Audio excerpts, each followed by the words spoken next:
तमाम तारीफ़ें खुदाए बुज़ुर्ग बरतर के लिए दरूद व सलाम मोहम्मद व आले मोहम्मद।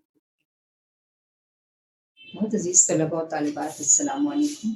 आज के लेक्चर का आगाज़ एक अच्छी बात से। जिस शख्स ने सखावत की उसने बुज़ुर्गी और उरूज पाया। ये कौल हमने लिया है नहजुल बलागा से। आइए चलते हैं आज के लेक्चर की जानिब। आज हमारा मौजू है शेरी इस्तिलाहात। शेरी इस्तिलाहात 4 हैं। आज हम 2 पर बहस करेंगे। आइए देखते हैं। सबसे पहले काफिया। काफिये के सिलसिले में अहम नुकात आप ज़रूर समझने की कोशिश करें और इसको न सिर्फ अपने पास नोट करें बल्कि याद भी कीजिए। काफिया अरबी ज़ुबान का लफ्ज़ है।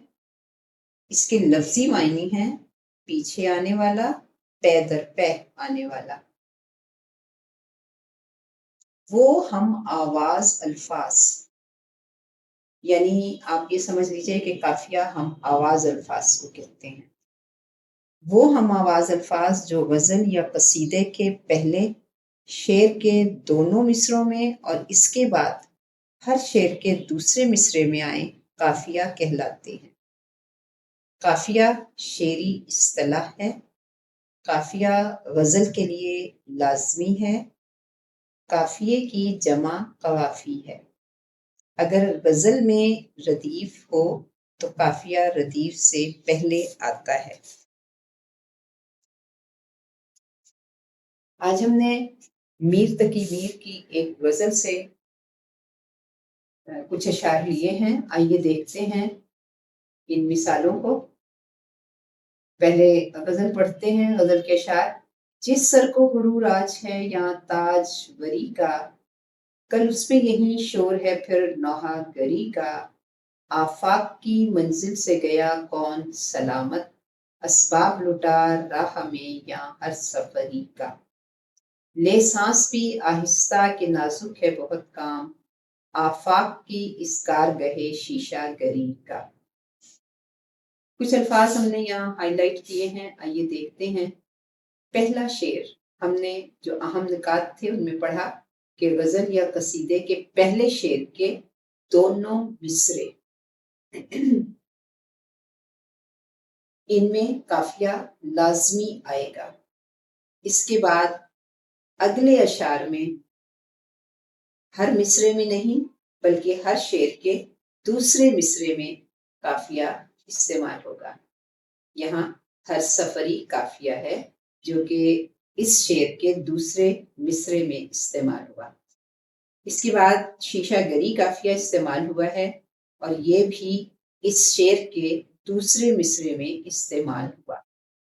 यानी फिर दोबारा से दोहरा रही हूँ ये बात कि गज़ल या कसीदे के पहले शेर के दोनों मिसरों में काफिया आएगा और उसके बाद हर शेर के दूसरे मिसरे में काफिया आएगा। यहाँ जो काफिया इस्तेमाल हुए वो ताजवरी, नौहागरी, हरसफरी और शीशागरी हैं।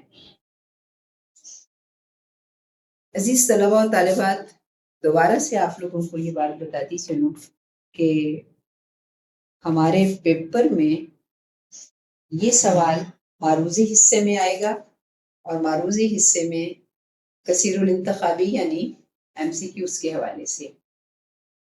तो बहुत ज़रूरत है इस अम्र की कि आप ये जो निकात दिए गए हैं इनको भी बहुत तवज्जो के साथ न सिर्फ समझें बल्कि इनको याद भी रखें, क्योंकि MCQs में मिसालों के साथ साथ आपसे इन निकात पर भी कोई ना कोई सवाल आ सकता है। आइए चलते हैं। शेरी इस्तिलाहात में दूसरे नंबर पर रदीफ के अहम निकात। रदीफ अरबी जुबान का लफ्ज़ है। इसका लुग़वी मफ़हूम घुड़सवार के पीछे बैठने वाला। इस्तिलाही मायने में इससे मुराद वो लफ्ज़ या अल्फाज हैं जो गज़ल या कसीदे के पहले शेर के दोनों मिसरों और हर शेर के دوسرے مصرے میں قافیے کے بعد ہو بہو دہرائے جاتے ہیں۔ شعری اصطلاح ہے: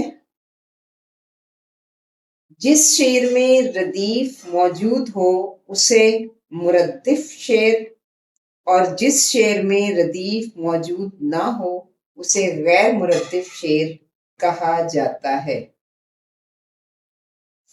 آئیے دیکھتے ہیں یہ غزل کے چند اشعار۔ حیدر علی آتش کی غزل کے چند اشعار ہم نے لکھے ہیں۔ پہلے میں یہ اشعار پڑھتی ہوں، آپ دیکھیے۔ ہوائے دور مے خوشگوار راہ میں ہے، خزاں چمن سے ہے جاتی بہار راہ میں ہے، عدم کے کوچ کی لازم ہے فکر ہستی میں، نہ کوئی شہر نہ کوئی دیار راہ میں ہے، سفر ہے شرط مسافر نواز بہ تیرے، ہزار ہا شجر سایہ دار راہ میں ہے۔ ابھی ہم نے پڑھا کہ اصطلاحی معنی میں ردیف سے مراد وہ لفظ یا الفاظ ہیں جو غزل یا قصیدے کے پہلے شعر کے دونوں مصروں میں، یہ غزل کا پہلا شعر ہے، غزل کے پہلے شعر کے دونوں مصروں میں راہ میں ہے، راہ میں ہے، ہو بہو وہی لفظ الفاظ استعمال ہوئے ہیں جو پہلے مصرے میں ہیں، اور اس کے بعد ہر شعر کے دوسرے مصرے میں ہو بہو وہی الفاظ اسی طرح سے استعمال کیے جائیں، یہ ردیف ہے۔ یہاں پر بھی راہ میں ہے دوسرے شعر کے دوسرے مصرے میں، اور اس اگلے شعر میں بھی آپ دیکھیے، اس کے بھی سفر ہے شرط مسافر نواز بہ تیرے، ہزار ہا شجر سایہ دار راہ میں ہے، یہاں پر بھی شعر کے دوسرے مصرے میں راہ میں ہے بعینہ ہی یعنی ہو استعمال کیے گئے ہیں۔ گویا ان اشعار میں، ان تمام اشعار میں جو ردیف استعمال ہوئی ہے وہ ہے راہ میں۔ اس سے پہلے ہم قافیہ پڑھ چکے ہیں، کچھ تھوڑا سا یہ دیکھنے کے لیے کہ قافیہ اس پوری غزل میں کہاں ہے اور ردیف کہاں استعمال ہوئی ہے۔ ہم نے پڑھا کہ قافیہ ہم آواز الفاظ کو کہتے ہیں جو ردیف سے پہلے استعمال کیے جاتے ہیں۔ تو آئیے دیکھتے ہیں اس غزل میں قافیہ استعمال ہوا ہے: خوشگوار، بہار، دیار، سایہ دار، یہ قافیے ہیں جو کہ ہم آواز الفاظ ہیں، جبکہ راہ میں ہے، راہ میں ہے، یہ ایک ہی جیسے ہو بہو استعمال ہونے والے الفاظ جو ہیں وہ ردیف کہلاتے ہیں۔ ان اشعار میں جو ردیف استعمال ہوئی ہے وہ ہے راہ میں ہے۔ دوبارہ سے آپ کو یہ بات بتاتی چلوں کہ یہ نکات جو یہاں پر لکھے گئے ہیں ردیف کے حوالے سے، انہیں آپ نے لازمی سمجھ کر اپنے پاس نوٹ بھی کرنا ہے اور یاد بھی کرنا ہے، کیونکہ عام طور پر ان نکات میں سے بھی آپ سے کوئی سوال پوچھ لیا جائے گا۔ جبکہ یہ سوال ہمارا 5 نمبر کا ہے، شعری اصطلاحات، اور جو سوالات ہیں وہ MCQs یعنی کثیر الانتخابی اشعار سوالات کے حوالے سے ہمارے معروضی حصے میں شامل ہوں گے۔ عزیز طلباء و طالبات، آج کا لیکچر اختتام کو پہنچا۔ انشاءاللہ شعری اصطلاحات کے جو 2 حصے رہ گئے ہیں، مطلع اور مقطع، اس کے ساتھ انشاءاللہ ہم اگلے لیکچر میں پھر حاضر ہوں گے۔ اس وقت تک کے لیے خدا حافظ۔